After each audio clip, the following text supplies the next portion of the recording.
When Deion, Coach Prime Sanders, arrived in Boulder ahead of the 2023 season, it felt like nothing short of a cultural earthquake. A Hall of Famer turned head coach, Sanders instantly transformed the Colorado Buffaloes from a program mired in irrelevance into one of the most talked about teams in college football. ESPN was there to capture it all, and the numbers were staggering. Viewership spiked, feature segments proliferated, and the narrative practically wrote itself. Fast forward to 2024, and though Sanders guided the Buffs to a respectable 9-4 record and a bowl game victory, the media and the ratings simply didn't follow suit. That contrast didn't escape ESPN's Senior Director of Programming and Acquisitions, Kurt Dargis, who recently admitted that the network's appetite for Coach Prime's story was strongest in year one and noticeably diminished last fall. Open quote. Deion was such a phenomenon, Dargis told Front Office Sports. I still can't believe some of the numbers we got that first year he was there. It's too early to say where it will land for year two, but it's certainly different. Close quote. Why the drop-off? A combination of factors appears to be at play. One, novelty wears off. In 2023, Sanders' very presence was the headline, a legend coaching at the Power 5 level for the first time, bringing top recruits, media armies, and viral moments every weekend. By year two, familiarity had set in, and Colorado's on-field results, while solid, weren't historic upsets every Saturday.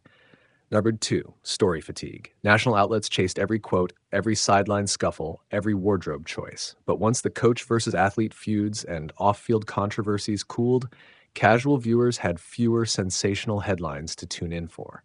3. Competitive landscape. The 2024 season featured blockbuster matchups elsewhere, from Alabama's quarterback carousel to USC's reinvigorated dynasty pursuit. In a crowded broadcast schedule, Colorado's solid but not spectacular campaign slipped down the pecking order.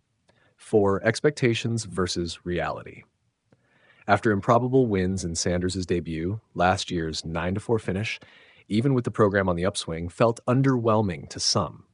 Without the fairy tale aura of a first-year shock, ratings reflected a more typical mid-tier Power 5 team. Despite the dip, Dargis believes the underlying interest in Sanders and in Colorado's ongoing cultural reset remains strong, especially among non-traditional college football audiences. He sees parallels with Bill Belichick's new chapter at North Carolina, where a legendary NFL coach's first season on campus could once again captivate a broader sports viewership hungry for what-if storylines. Open quote. There's definitely interest in him outside the typical college football fan, Dargis said of Belichick. If he can replicate half of what Deion did in year one, that'll be a success. Close quote.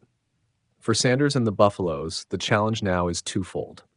On the field, they must translate growing respect into consistent wins against top opponents. Off the field, they need fresh narratives, breakthrough recruits, deeper playoff runs, or off-the-grid moments that reignite the national conversation.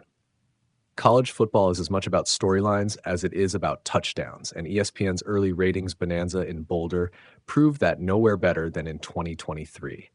As the primetime era progresses, the question isn't whether the network will cover Sanders, it's whether the next chapter will again feel unmissable.